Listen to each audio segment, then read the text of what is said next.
अस्सलाम वालेकुम स्टूडेंट्स। मां आहियां वकास अहमद मंगी ऐं मां तव्हांखे वेलकम कयां थो पंहिंजे कोर्स लेट्स लर्न वर्डप्रेस ते।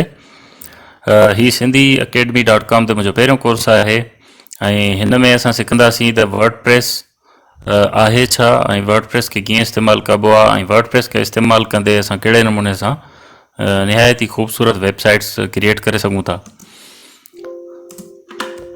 अॻिते वधण खां पहिरियां मां तव्हांखे पंहिंजे बारे में कुझु ॿुधाईंदो हलां त my name is Waqas Ahmed Mangi. I have done graduation from university of Sindh in BSc. I am working in Nadra as a data entry operator since 2009. I have completed my WordPress course online in January 2018. After completing my course, I have made many websites.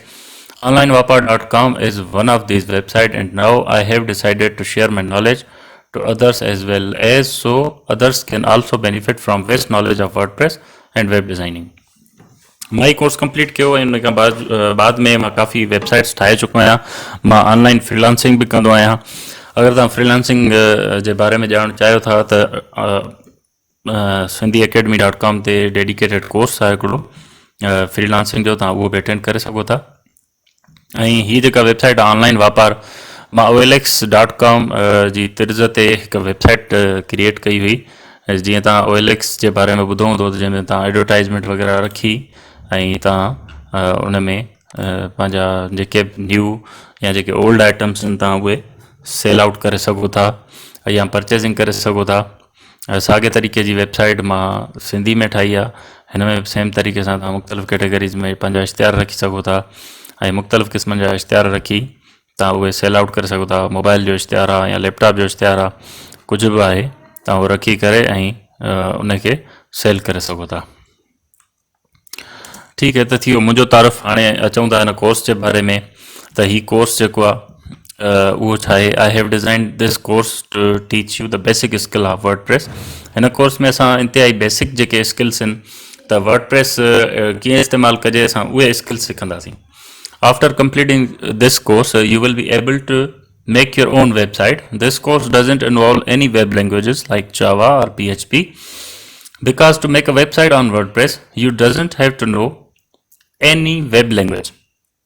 But even without knowing about PHP or any other language, you can make your own website with WordPress with just some clicks and drag and drop. You will learn that how to customize your website with different themes and plugins.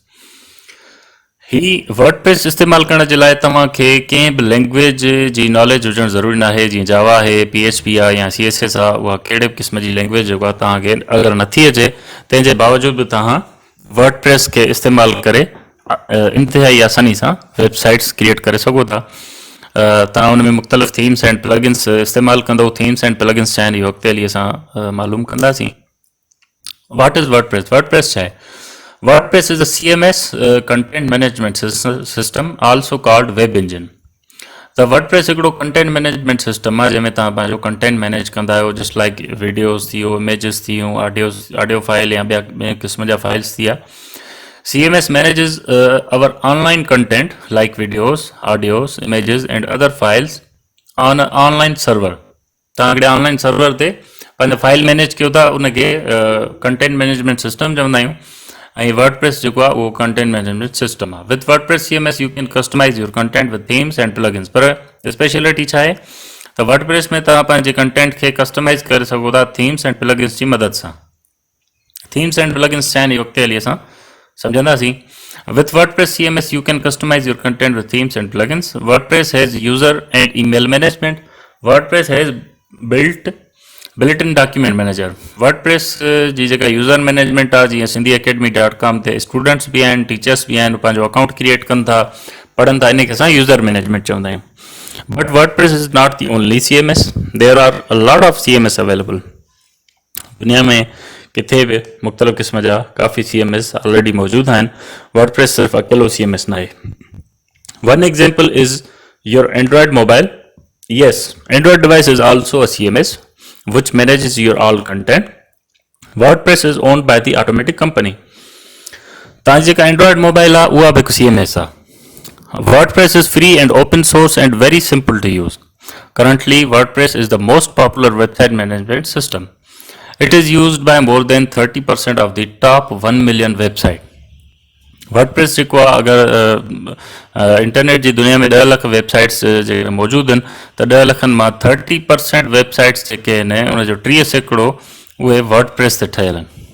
केतिरो इन में अंदाज़ो लॻाए त केतिरो powerful हीउ जेको आहे CMS आहे। ही कुछ CMS जे अॻिलनि हीअ प्रेज़ेंटेशन मां हिन सिंधी academy.com जे हिन ते कोर्स ते हिन जी मां लिंक डाउनलोड जी लिखी छॾींदुसि, तव्हां ही बाद में डाउनलोड करे सघो था। WordPress is owned by the Automatic Company। हीअ Automatic Company जो लोगो आहे।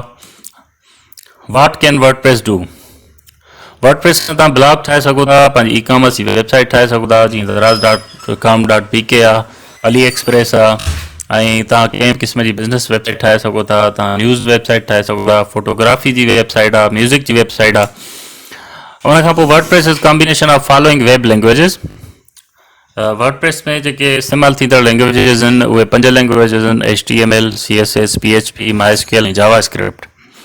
हिन खे तव्हां डिटेल में बाद में पढ़ी वठिजो। WordPress is free for ever.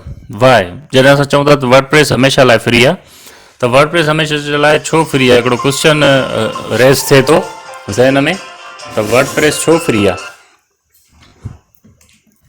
WordPress is an open source software. It is free in the sense of freedom, not in the sense of free beer। ईअं नाहे त वर्डप्रेस तव्हांखे मुफ़्त में मिलंदो, सभु कुझु तव्हां आसानी सां करे वठंदो, ईअं नाहे। उहो सिर्फ़ु हिकु माना आज़ादी जे हिसाब सां फ्री आहे, त हुन में तव्हांखे इस्तेमालु करण जी आज़ादी आहे। कहिड़े क़िस्म जा थीम्स, प्लगइन्स तव्हां हुन में इस्तेमालु करे उन ख़ूबसूरत तरीक़े सां ठाहे सघो था। You may ask what is the difference between these two. तव्हां थी सघे थो पुछा कि उन्हनि ॿिन्ही में फ़र्क़ु छा आहे? Open source software comes with the freedom for you to use, modify, build upon and redistribute the software in any way you like without paying any fees। तव्हां हुन में का बि क़िस्म जी तब्दीली करे सघो था, तव्हां हुनखे पंहिंजो उन ते कुझु बि ठाहे सघो था, उनखे ॿीहर डिस्ट्रीब्यूट करे कंहिं ॿियनि ताईं पहुचाए सघो था, ऐं जीअं बि तव्हां चाहियो बिना कुझु पैसा भरण जे। However, there may be cost involved in other areas like domain, hosting, themes and plugins। पर कुझु इन में पैसा लॻी सघंदा, जंहिंमें असां डोमेन परचेजिंग आहे, होस्टिंग आहे, थीम्स एंड प्लगइन्स अगरि तव्हां परचेज करणु चाहियो त उन में पैसा लॻी सघंदा। WordPress has 2 products, WordPress.com and WordPress.org। WordPress.org छा आहे? You host your own blog or website। WordPress.org is where you will find the free WordPress software that you can download and install on your own web server। It involves purchasing a domain name, buying a hosting plan and then installing WordPress on your server। WordPress.org छा कंदी आहे? उहा हिकिड़ो software ॾींदी आहे WordPress जो, जेको तव्हां डाउनलोड कंदो ऐं तव्हां होस्टिंग परचेज करे उन ते वञी इंस्टॉल कंदो ऐं इन खां पोइ तव्हां डोमेन सां उनखे कनेक्ट कंदो। WordPress.com on the other end जेको आहे उहा छा कंदी आहे? WordPress.com जेका आहे उहा तव्हांजो takes care of all of the hosting for you. WordPress.com ते तव्हांखे होस्टिंग परचेज करण जी ज़रूरत न आहे, उहा होस्टिंग बि पाण ॾींदी आहे, उहा डोमेन बि पाण ॾींदी आहे। What is domain name? Domain name छा आहे? Domain name is the address of your website that people type in the browser URL bar। In simple terms, if your website was a house, then your domain name will be its address। जेकॾहिं तव्हां हिनखे सम्झणु चाहियो था त for example तव्हांजो घरु आहे, उहो तव्हांजी वेबसाइट आहे, ऐं जेका तव्हांजे घर जी एड्रेस आहे उहा तव्हांजो डोमेन नेम आहे। फॉर एग्जाम्पल असां जॾहिं गूगल क्रोम ओपन कंदा आहियूं ऐं असां हुन में एड्रेस बार में लिखंदा आहियूं google.com, त google.com जेको आहे उहो असांजो डोमेन नेम आहे। What is hosting? A web hosting service is a type of internet hosting service that allows individuals and organizations to make their website accessible via the World Wide Web। Hosting उहा शइ आहे जिते असां पंहिंजी website जा file online host कंदा आहियूं ताकी उहे ॿी दुनिया खे विज़िबल थी सघनि। होस्टिंग बेस्ट ॿ होस्टिंग प्रोवाइडर्स आहिनि, जंहिंमें namecheap.com आहे। हू uses WordPress. Example of organisation, तव्हांखे कुझु ऑर्गेनाइज़ेशन जा मिसाल ॾींदुसि मां जेके वर्डप्रेस इस्तेमालु कंदा आहिनि। जीअं माइक्रोसॉफ्ट जी कंपनी आहे वॾी, जंहिंजा असां विंडोज़ बि इस्तेमालु कयूं था, असां माइक्रोसॉफ्ट ऑफिस इस्तेमालु कयूं था। माइक्रोसॉफ्ट न्यूज़ जे नाले सां हिकु उनजी सर्विस आहे, वेबसाइट आहे जेका वर्डप्रेस ते ठहियल आहे। टाइम मैगज़ीन तव्हां ॿुधो हूंदो घणनि, टाइम मैगज़ीन वॾो मशहूरु मैगज़ीन आहे, उन्हनि जी पंहिंजी वेबसाइट वर्डप्रेस ते डेवलप थियल आहे। ऐं उन खां अलावा टेकक्रंच.com आहे, इन वेबसाइट खे तव्हां ओपन करे ॾिसंदो, तव्हां इंतिहाई बहितरीनु वेबसाइट्स आहिनि, तव्हां वञी करे ॾिसी सघो था। टेड टॉक्स ऐं एंग्री बर्ड्स हिकिड़ी मशहूरु गेम आहे, गूगल प्ले स्टोर ते बि तव्हां खेॾी हूंदी, उनजी हिकिड़ी बहितरीनु क़िस्म जी वेबसाइट वर्डप्रेस ते क्रिएट थियल आहे, उहा बि तव्हां ॾिसी सघो था। वॉल्ट डिज़नी जा कार्टून तव्हां ॾिठा हूंदा नंढे हूंदे, जीअं मिकी माउस कार्टून आहे, ईअं उहे पंहिंजी जेको आहे वेबसाइट उन्हनि वर्डप्रेस ते ठाही आहे। BBC.com BBC वॾी जेको आहे सो ख़बर एजेंसी आहे, उन्हनि बि पंहिंजी वेबसाइट वर्डप्रेस ते ठाही आहे। पाकिस्तान में कहिड़ियूं वेबसाइट्स आहिनि, कहिड़ियूं कंपनियूं आहिनि जेके इस्तेमालु कनि थियूं वर्डप्रेस खे? urdu.com जंहिंजा तव्हां अक्सर जेको आहे सो ॾिसंदा हूंदव, एडवर्टाइज़मेंट अची वेंदियूं आहिनि, UC ब्राउज़र में अची वेंदी आहे। ProPakistani.com आहे, टेकजूस आहे ऐं मैंगोबाज़ आहे। हीअ प्रेज़ेंटेशन मां डाउनलोड जे लाइ रखंदुमि, ऐं तव्हां 1 by 1 इन ते वञी करे ऐं हिनखे तव्हां चेक कंदो वेबसाइट्स खे, त तव्हांखे इनशाला तमामु घणियूं पसंदि ईंदियूं। Why should U learn WordPress? हाणे अचूं था त असांखे वर्डप्रेस छो सिखणु खपे, छो ज़रूरी आहे असांजे लाइ वर्डप्रेस सिखणु, ऐं वर्डप्रेस सिखी करे असां छा था करे सघूं? त उन जे लाइ मां तव्हांखे ॿुधायां त by learning the WordPress you will be able to do the following. You can make business website, you can make an e-commerce store like Daraz.pk, you can provide website creation services online and earn money at home। ही वॾो important आहे। Freelancing जे हवाले सां हिकु dedicated course आहे हिते sindhiacademy.com ते, जंहिंमें तव्हां फ्रीलांसिंग सिखंदव। फ्रीलांसिंग जेका हूंदी आहे उहो तव्हां घर वेठे कीअं घर वेठे तव्हां पैसा कमाए सघो था। ऐं अगरि तव्हां वेबसाइट ठाहिणु ॼाणो था पिया वर्डप्रेस ते, त तव्हां वेबसाइट ठाहे ॾींदव ऐं उन जे बदिले में तव्हांखे पैसा मिलंदा। You can make news and blog website like मैंगोबाज़.com जी असां पोइ ते ज़िक्र करे आयासीं। You can make a knowledge based website like इल्म की दुनिया.com वेबसाइट अगरि कंहिं विज़िट न कई आहे त उहो खोले ॾिसे, तमामु बहितरीनु वेबसाइट ठहियल आहे। अहिड़े क़िस्म जी वेबसाइट बि तव्हां ठाहे सघो था। You can make a job board website with WordPress, तव्हां हिकु जॉब बोर्ड वेबसाइट ठाहे सघो था जंहिंमें तव्हां जॉब्स वग़ैरह रखो, न्यू या ओल्ड जेके बि जॉब्स हुते तव्हां माण्हू हायर कयो। U can make an educational website like LMS learning management system, तव्हां हिकिड़ो लर्निंग मैनेजमेंट सिस्टम ठाहे सघो था। जीअं ही ऑनलाइन academy.com ते ठहियल आहे, जीअं ऑनलाइन academy.com ठहियल आहे एज़ इट इज़, अहिड़ी हिकु वेबसाइट तव्हां पंहिंजी ठाहे सघो था। You can make a digital CV website or a portfolio website and many more. अञा घणो सिलसिलो आहे, माना अञा तमामु घणियूं वेबसाइट्स आहिनि जेके तव्हां हिन में ठाहे सघो था। तव्हां पंहिंजी डिजिटल CV जी वेबसाइट ठाहे सघो था, पोर्टफोलियो वेबसाइट ठाहे सघो था। What will you learn in this course? हिन कोर्स में तव्हां छा छा सिखंदव? We will learn in this course backend, WordPress dashboard, settings area and toolbar।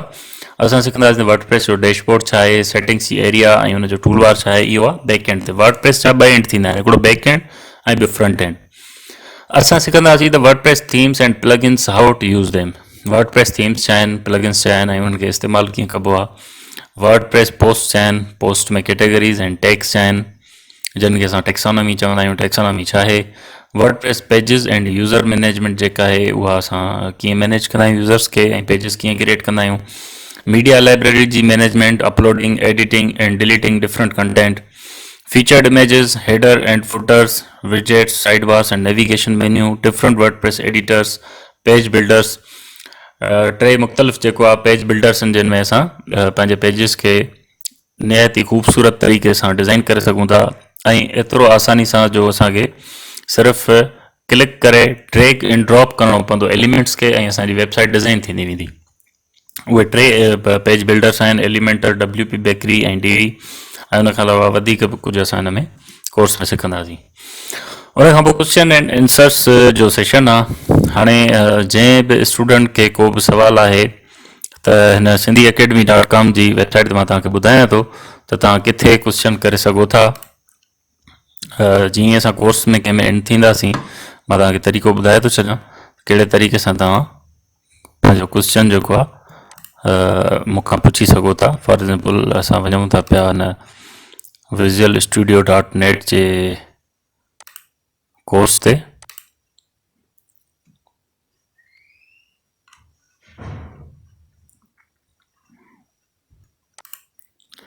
हिन में सभ खां पहिरियां त तव्हांजो लॉगिन हुजणु ज़रूरी आहे।